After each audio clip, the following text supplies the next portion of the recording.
भागवत महापुराण की जय। कुंज बिहारी लाल की जय। भगवान श्री कृष्ण के सभी भक्तों को राधे राधे। जय श्री कृष्ण। आज मैं आपको सुनाऊंगी भागवत महापुराण में पंचम स्कंद में 24वां अध्याय, राहु और पाताल लोक आदि का वर्णन। श्री सुखदेव जी ने कहा, राजन, सूर्य से 10,000 योजन नीचे राहु नक्षत्रों के समान घूमता है। भगवान की कृपा से ही इसे ग्रह रूपी देवत्व प्राप्त हुआ है, जबकि असुरों के लोक में सिंह का पुत्र होने के कारण ये किसी प्रकार से भी इस पद के योग्य नहीं था। राजन, सूर्य का तपता हुआ मंडल 10,000 योजन विस्तार तक फैला हुआ है। इसी प्रकार चंद्रमंडल का विस्तार 12,000 योजन है और राहु का 13,000 योजन है। समुद्र मंथन से निकले अमृत को भगवान विष्णु मोहिनी रूप धारण करके जब देवताओं को अमृत पान करा रहे थे, तब राहु देवताओं का रूप धारण करके उनकी पंक्ति में आ बैठा था। वह सूर्य और चंद्रमा के बीच आकर बैठा था। उस समय जब भगवान ने इसे अमृत पिलाया तो सूर्य और चंद्र ने उसका भेद खोल दिया। तभी विष्णु भगवान ने अपने सुदर्शन चक्र से इसकी गर्दन उड़ा दी और अमृत को इसके कंठ से नीचे नहीं उतरने दिया। उस वैर को याद करके ये अमावस्या और पूर्णिमा के दिन कर्मश सूर्य और चंद्र पर आक्रमण करते हैं। ये आक्रमण कभी कभी ग्रहण के रूप में दृष्टिगोचर होते हैं, परंतु सुदर्शन चक्र के भय से ये उन्हें छोड़कर भाग जाते हैं। राहु से 10,000 योजन नीचे सिद्ध, चारण और विद्याधर आदि के स्थान हैं। उनके नीचे जहाँ तक वायु की गति और बादल दिखाई देते हैं, अंतरिक्ष लोक है। यहाँ यक्ष, राक्षस, प्रेत और पिशाचों का विहार स्थल है। उससे 100 योजन की दूरी पर पृथ्वी है, जहाँ तक गिद्ध, बाज और गरुड़ आदि पक्षी उड़ सकते हैं, वहीं तक इसकी सीमा है।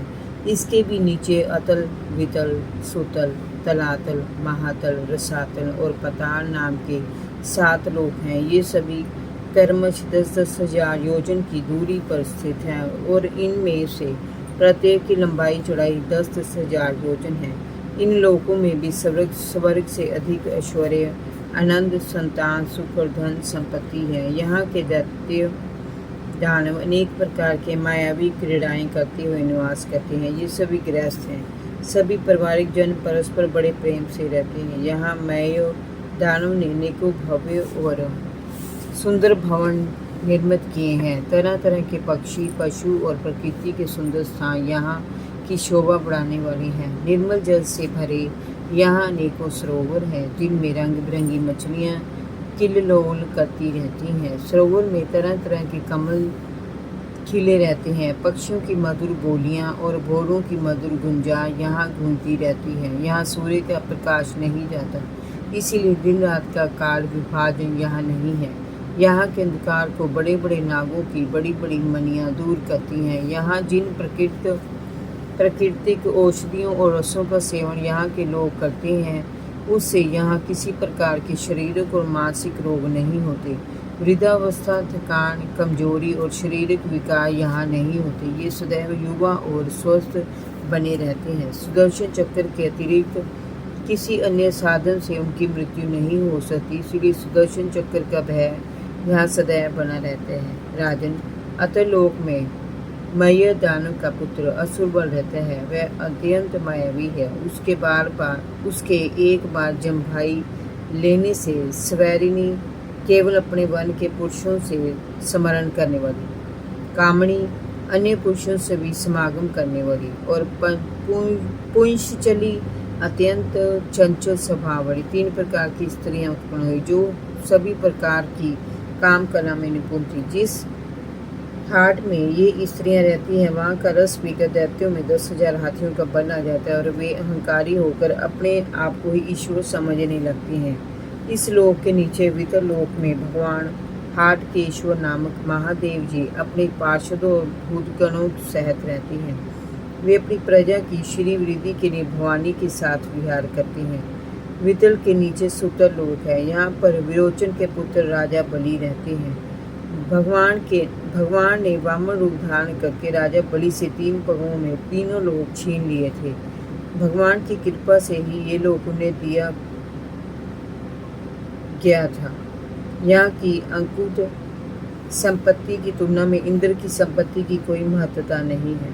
हे राजन, संपूर्ण प्राणियों के जन्मदाता और आत्म स्वरूप भगवान वासुदेव की कृपा से ही राजा बलि को इस लोक का सुख सौभाग्य प्राप्त हुआ था। उन्होंने राजा बलि से जो भूमि दान में ली थी वही ईश्वर का दिखाया मोक्ष पद है, जो राजा बलि को उनकी दानवीरता के कारण प्राप्त हुआ था। राजन, भगवान वासुदेव तो दीन बंधु हैं। उन्हें जो भी एक बार नाम लेकर पुकारता है वे उसे इस भव सागर से पार उतार देते हैं। उसके समस्त कर्म बंधन नष्ट हो जाते हैं। बड़े बड़े योगी तो निरंतर साधना के उपरांत भी अपने कर्म बंधनों को काटने में सफल नहीं होते। भगवान को राजा बलि ने 3 पग भूमि मांगने पर अपना जो सर्वस्व दान दे डाला था, उसके बदले ये लोक प्राप्त करना कोई बड़ी बात नहीं है। भगवान ने याचना के छल से जिस प्रकार राजा बलि से त्रिलोकी का राज्य छीना था और उसके पास मात्र उसका शरीर रहने दिया था, तब उसने कहा था, प्रभु खेद है कि ये इंद्र विद्वान होकर भी अपना स्वार्थ सिद्ध करने में चतुर नहीं है। इसने बृहस्पति को अपना गुरु बनाया, परंतु भगवान से इस इंद्र ने दास्य भाव न मांगकर मेरे ऐश्वर्य और भोगों को ही अपने लिए मांगा। ये 3 लोग तो एक मनवंतर तक ही रहेंगे, परंतु आपके श्री चरणों की कृपा के सामने इनका क्या मूल्य है। वह कृपा तो अनंत ऐश्वर्य को प्रदान करने वाली है। मेरे पितामह प्रहलाद जी ने अपने पिता हिरण्यकशिपु के मारे जाने पर भी प्रभु की सेवा का ही वर मांगा था। उन्होंने प्रभु आपसे दूर करने वाला अपने पिता का निष्कंटक राज्य तक ठुकरा दिया था। मेरे पास तो प्रभु ऐसी कोई मानता नहीं है। अंत में आपसे आपके चरणों की स्तुति ही मांगता हूँ। राजन, राजा बलि की इस विनती के उपरांत भगवान नारायण हाथ में गदा लिए सदैव इस लोक में राजा बलि के द्वार पर उपस्थित रहते हैं। एक बार की बात है कि रावण अहंकार में भरा हुआ दिग्विजय करते हुए वहां पहुंचा था, परंतु भगवान ने अपने पैर के अंगूठे से ठोकर मारकर रावण को लाखों योजन दूर फेंक दिया था।